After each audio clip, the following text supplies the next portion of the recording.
हाँ दोस्तों, आज की कहानी है बे औलाद से दुखी शबनम को औलाद होने पर हुआ घमंड। कहानी अगर पसंद आए तो वीडियो को लाइक और सब्सक्राइब जरूर करना। इमरान और शबनम की शादी को 7 साल हो गए थे, पर उन्हें अभी तक एक भी औलाद नहीं हो सकी थी। लखनऊ के नामी गिरामी डॉक्टरों का इलाज करवाया जा चुका था।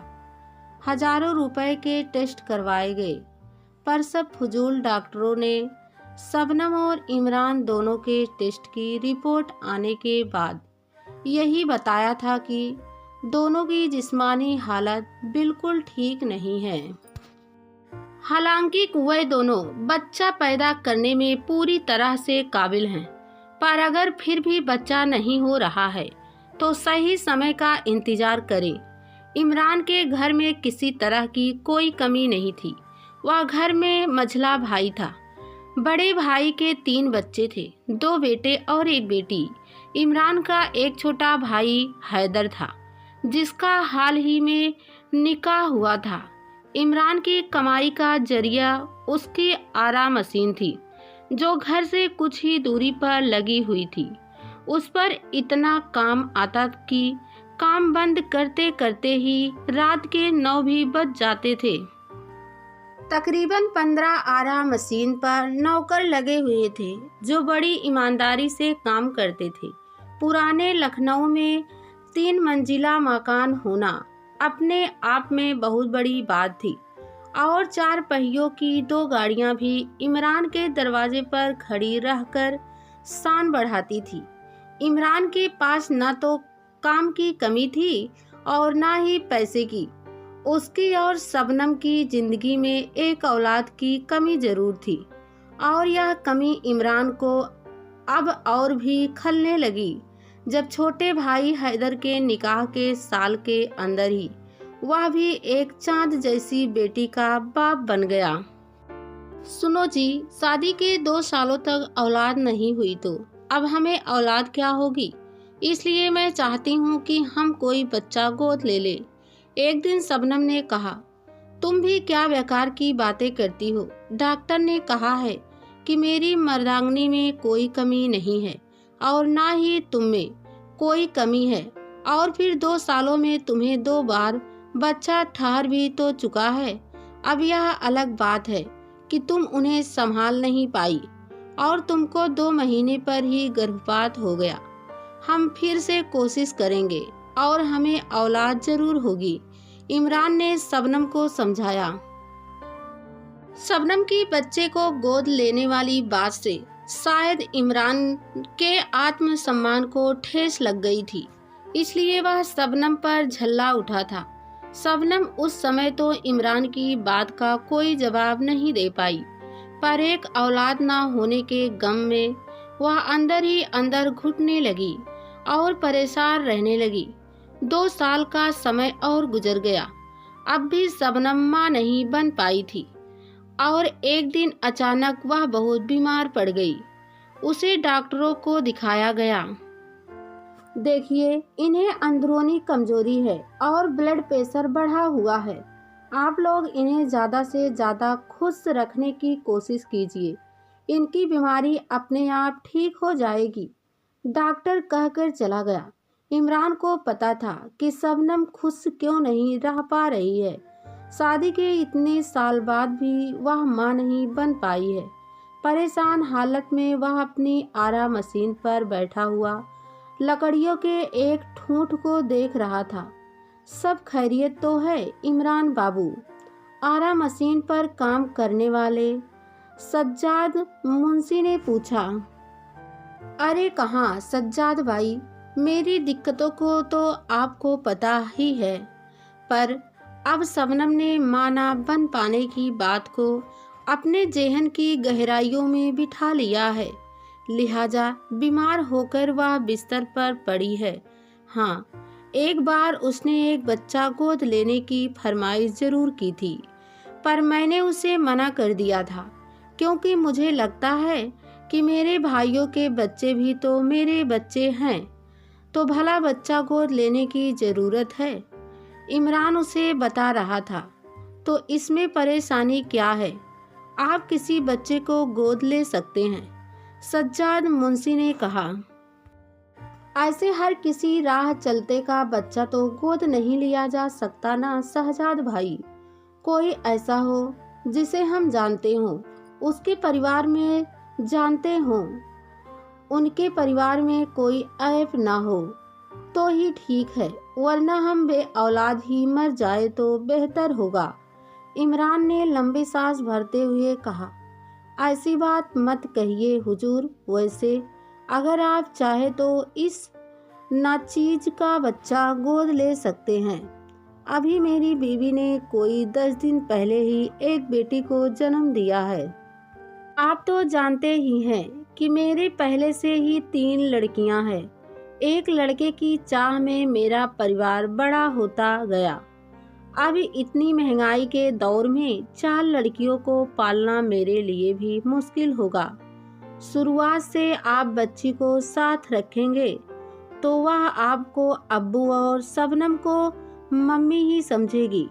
शहजाद मुंशी ने कहा, तुम्हारी बेटी को मैं गोद ले लूं, पर क्या तुम्हारी बीवी इसके लिए राजी हो जाएगी? इमरान ने पूछा। मेरी अपनी बीवी को तो मैं मना लूँगा, और फिर मेरा बच्चा आप जैसे शरीफ आदमी के घर पलेगा, तो इससे बड़ी सुकून देने वाली बात मेरे लिए और क्या होगी। यह हम 2 लोगों की जबान का मामला है, ना इसमें किसी कोर्ट की जरूरत होगी और ना ही किसी कागजी कार्रवाई की। मैं कसम खाता हूँ कि इस बच्चे को आपको सौंपने के बाद उस पर कभी हक नहीं जताऊंगा, शहजाद ने कहा। शहजाद मुंशी की बातों में इमरान को सच्चाई नजर आ रही थी और उसकी बातों से एक नया हौसला भी मिल रहा था। उसे यूं सोच में पड़ा देख शहजाद मुंशी बोला, इतनी भी कोई जल्दी नहीं है। आप घर जाकर अच्छी तरह सोच लेना, घर पर सलाह कर लेना, तब मुझे बताना। घर आकर के इमरान ने एक बच्ची को गोद लेने वाली बात शबनम से कही। इमरान की बातें सुनकर शबनम की सूनी आंखों में मानो रोशनी आ गई। वह बिस्तर पर से उठकर बैठ गई और बोली, तो क्या मुझे भी कोई मम्मी कहकर पुकारेगा? मैं भी किसी को गोद में ले सकूंगी। शबनम की आंखों से आंसू छलक पड़े थे। काफी अच्छी तरह सोच विचार करने के बाद इमरान शहजाद मुंशी के घर जाकर उसकी दूधमुही बच्ची को अपने घर ले आया। दुनिया की कोई भी माँ अपने दूधमुहे बच्चे को अपने से अलग नहीं करना चाहती है, पर जब शहजाद मुंशी ने अपनी बीवी को यह बात समझाई कि उसकी बेटी इतने बड़े घर में जाएगी और वे लोग भी तुम्हारी बेटी को कितना लाड करेंगे, तब जाकर कहीं हामी भरी थी शहजाद की बीवी ने। शबनम बच्ची को देख देख कर जीने लगी। उसे बोतल से दूध पिलाती और प्यार से छुटकी कहकर बुलाती। घर के और बच्चे भी इस छुटकी के आ जाने से बहुत खुश थे। वह सब दिन भर शबनम के कमरे में ही बने रहते और छुटकी को गोद में लेने के लिए आपस में झगड़ते भी रहते। देखो जरा हौले से छूना, छोटे बच्चे बहुत नाजुक होते हैं। बिना हाथ धोए इन्हें हाथ लगाने से भी नुकसान हो सकता है। शबनम बच्चों को हिदायत देती। उसकी इस हिदायत में भले ही एक माँ का प्यार छिपा था, पर बड़ी भाभी निकहत और हैदर की बीबी रजिया को उसका एक गोद ली हुई लड़की के लिए इतना प्यार दिखाना कतई नहीं सुहाता था। उन लोगों ने अपने बच्चों को भी शबनम के कमरे में जाने से रोकने की कोशिश की, पर भला बच्चे कम मानने वाले थे। साल भर बाद सज्जाद मुंशी इमरान के घर आए तो उनकी नजरें इधर उधर घूम रही थी। इमरान ने उनकी इस बेचैनी को भांप लिया। वह अंदर जाकर छुटकी को ले आए और शहजाद मुंशी की गोद में दे दिया। लो शहजाद भाई, जी भर कर प्यार कर लो इसे, तुम्हारी नजरें इसे ही तो देखना चाह रही थी ना।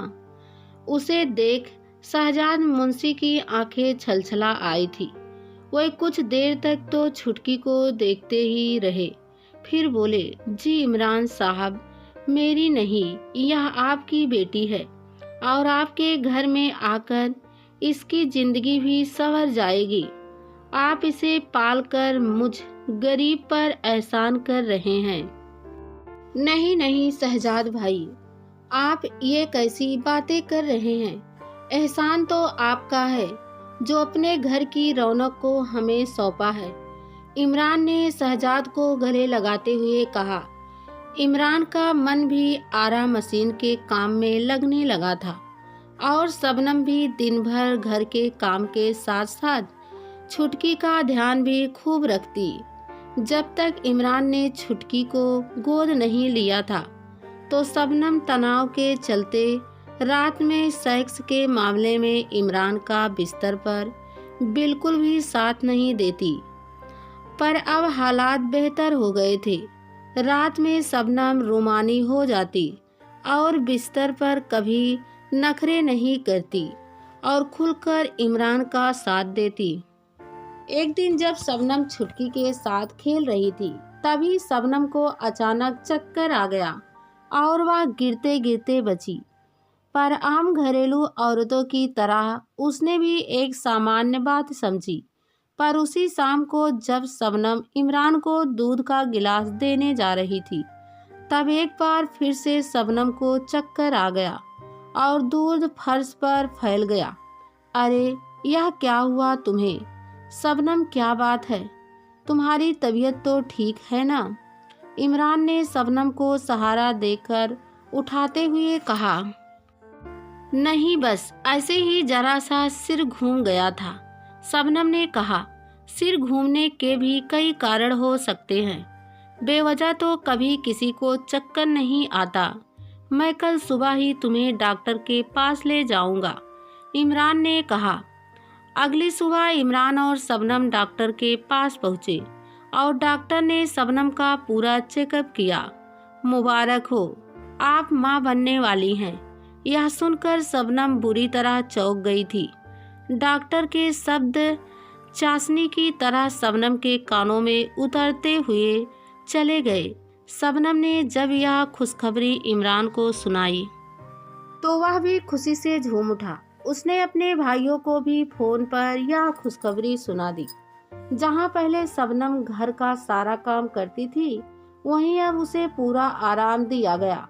शबनम शाम से पूरा दिन आराम करती और खाने पीने के लिए काजू बादाम, दूध व दही आदि किसी चीज की कमी नहीं थी। घर के कामकाज का जिम्मा निकहत भाभी और रजिया ने उठा लिया और छुटकी की भी जिम्मेदारी अब उन लोगों के सिर पर ही आ गई थी। समय पूरा होने पर शबनम ने एक बेटे को जन्म दिया। इमरान की आंखों में खुशी के आंसू थे। मुबारकबाद देने वालों के फोन लगातार आ रहे थे, पर अब भला इमरान को अपना होश ही कहाँ था। खूब मिठाइयाँ बांटी गई और बेटे के पैदा होने की खुशी में आरा मशीन पर काम करने वाले मजदूरों को एक दिन की छुट्टी दे दी गई। शबनम ने अपना पूरा ध्यान बेटे पर ही केंद्रित कर रखा था, पर खुशियों के इस माहौल में बेचारी छुटकी कहीं अकेली पड़ गई थी। शबनम के पास जाती तो वह उसे अपने बेटे को छूने ना देती और कहती कि तुम अभी बाहर से खेल कर आई हो। बिना नहाए या बिना हाथ धोए छोटे बच्चों को हाथ मत लगाओ। छुटकी तो शबनम को ही अपनी मम्मी समझे हुई थी, पर अब तक शबनम ने भी उसके पालन पोषण में कोई कमी नहीं रखी थी। कोई इन कान भरने वाले से बचे भी तो कैसे। ये लोग तो कान भरने के हजार बहाने खोज ही लेते हैं और ऐसा ही बहाना हैदर की बीबी रजिया ने खोज लिया था। देख शबनम, अब तक तेरे औलाद नहीं हो रही थी, इसलिए तेरे उस छुटकी को गोद लेने पर मैंने कोई एतराज नहीं जताया, पर अब तो तेरा अपना बेटा पैदा हो गया है और आगे तेरी कोख और भी फले फूलेगी। अब उस मुंशी की लड़की को भला घर में रखने की क्या जरूरत? कल को उसकी सारी जिम्मेदारियां तुम लोगों को ही तो उठानी पड़ेगी। वैसे मुझे कोई फर्क नहीं पड़ता, तुम लोगों को ज्यादा लाड आता हो तो रखे रहो। उस मुंशी की लड़की को अपने साथ जहर का बीज बोकर हैदर की बीवी रजिया वहां से चली गई। उसी समय छुटकी वहां आई और शबनम से बिस्कुट मांगने लगी। शबनम अपने बेटे के पैरों में मालिश करने में मशगूल थी।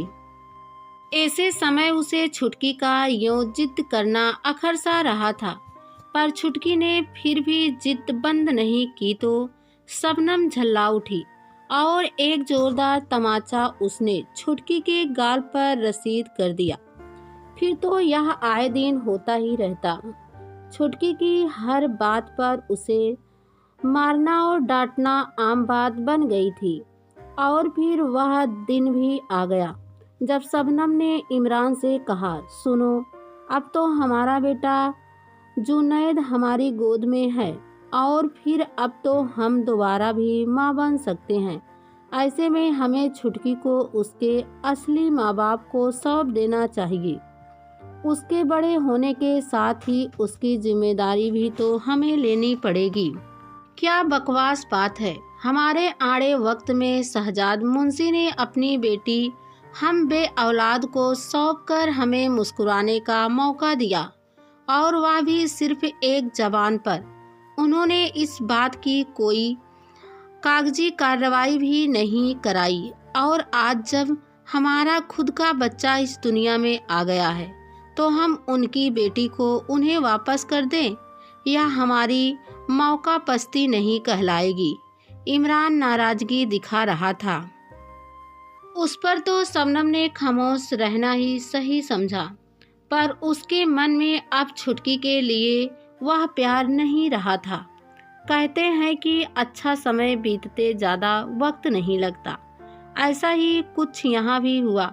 शबनम और इमरान के दोनों बच्चे जुनैद और छुटकी साथ साथ बड़े होने लगे और 10 साल कब चले गए पता ही नहीं चला। बच्चे तो बच्चे होते हैं, पर इंसान अपना जहर उगलने से कभी बाज नहीं आता। ऐसे ही जहर उगला था शबनम की भाभीियों निकाहत और रजिया ने। दोनों ने जुनैद को बताया कि छुटकी उसकी सगी बहन नहीं है, बल्कि उसे तो शहजाद मुंशी से गोद लिया गया था। ऐसा करके जुनैद के मन में लोगों ने छुटकी के प्रति नफरत और अलगाव डालने की कोशिश की, पर जुनैद के मन में तो अपनी बहन छुटकी के लिए बेशुमार प्यार था और छुटकी भी उस पर जान न्यौछावर करती थी। अरे, मैं तो तुझे इसलिए पैसे देती हूँ कि तू बाहर जाकर अपनी पसंद का जूस पी लिया कर, और तू है कि छुटकी के लिए उन पैसों को बचा बचा कर मिठाई ले आता है। शबनम ने जुनैद को डांटते हुए कहा, पर मम्मी दोनों साथ मिलकर खाते हैं तो मजा 2 गुना हो जाता है ना। कहकर शबनम के गालों को चूम लिया था जुनैद ने। जुनैद का छुटकी की तरफ झुकाव शबनम को फूटी आंख ना सुहाता था। उसका बस चलता तो छुटकी को अब यहाँ ना रहने देती, पर इमरान और जुनैद के आगे वह कुछ कह नहीं पाती थी, बस मन मसोस कर रह जाती थी। शबनम में अचानक पीलिया फैल गया था। ना जाने कहां से शबनम को भी इस बीमारी ने अपनी चपेट में ले लिया था। वह कमज़ोर होने लगी थी। डॉक्टर को दिखाया गया, पर निहक्कत और रजिया ने ऐसे मुश्किल समय में अपने हाथ खींच लिए और अपने बच्चों को भी शबनम के कमरे में जाने से रोक दिया, क्योंकि उनका मानना था कि पीलिया छूत की बीमारी है और उन्हें और उनके बच्चों में भी फैल सकती है। शबनम अकेली पड़ गई थी, पर छुटकी अपनी मम्मी की हर छोटी बड़ी ज़रूरत का ध्यान रखती। डॉक्टर की दी हुई कौन सी दवा कब देनी है, यह जिम्मा छुटकी ने अपने हाथों में ले रखा था। यहाँ तक कि अम्मी को उठाने बिठाने का काम भी छुटकी ने बखूबी किया।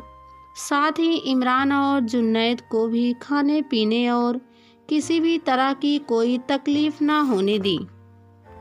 दवा के असर से और छुटकी की देख रेख में शबनम जल्दी ही ठीक होने लगी। शबनम की शरीर की बीमारी के साथ साथ उनके मन की बीमारी भी जाने लगी। शबनम के मन में छुटकी के लिए प्यार उमड़ आया और मन ही मन उसे पछतावा हो रहा था। मैं कितनी खुदगर्ज हो गई थी और छुटकी को पराई लड़की समझकर पिंड छुड़ा रही थी। पर छुटकी ने अपनी सेवा और प्यार से मेरा मन ही नहीं जीता, बल्कि मुझे एक नई सीख भी दी है। शबनम ने सोचा और बोली, अरे सुन, अब तो छुटकी नहीं बल्कि बहुत बड़ी हो गई है। बड़की है, तू बड़की है। शबनम ने प्यार से छुटकी को गले लगा लिया था। जुन्नैद भी दौड़कर शबनम और छुटकी से लिपट गया। पास में ही इमरान खड़ा हुआ मुस्कुरा रहा था।